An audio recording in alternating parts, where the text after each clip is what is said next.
මුලින්ම හැමදෙනාවම ඉතාමත්ම ආදරයෙන් මගේ YouTube නාලිකාවට පිළිගන්නවා. ඉංග්‍රීසියේදී අපි අම්මට mother කියනවා, තාත්තට father කියලා කියනවා. මේ mother father කියන වචන දෙක වෙනුවට අපිට භාවිතා කරන්න පුළුවන් වචන මොනවාද කියලා බලමු.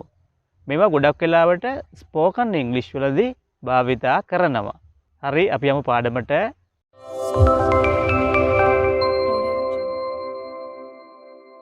MUM කියලා කියන්නේ මම් කියන එක.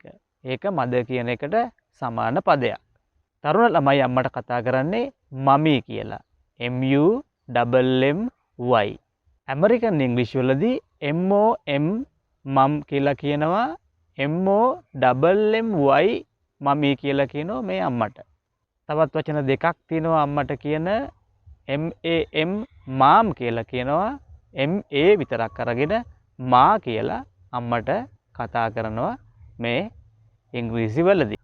ඊළඟට බලමු මේ father කියලා කියන්නේ අපි තාත්තට භාවිතා කරන වෙනත් වචන මොනවාද?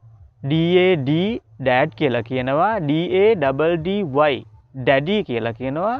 PA කියන අකුරු දෙක අරගෙන පා කියලාත් කියනවා. my dad කියලාත් අපි මේ father කියන වචන වෙනුවට තාත්තා කියන වචන වෙනුවට භාවිතා කරනවා.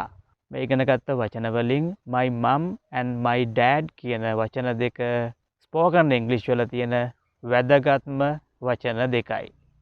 එතකොට ඉංග්‍රීසියෙන් අම්මට කතා කරනවා නම් my mom කියලා කියනවා. තාත්තට කතා කරනවා නම් my dad කියලා කියනවා. මගේ වීඩියෝ එකෙන් මොනවා හරි ඉගෙන ගත්තා නම් වීඩියෝ එක හොඳයි කියලා හිතනවා නම් like එකක් දාන්න, subscribe button එක හොයලා subscribe කරන්න.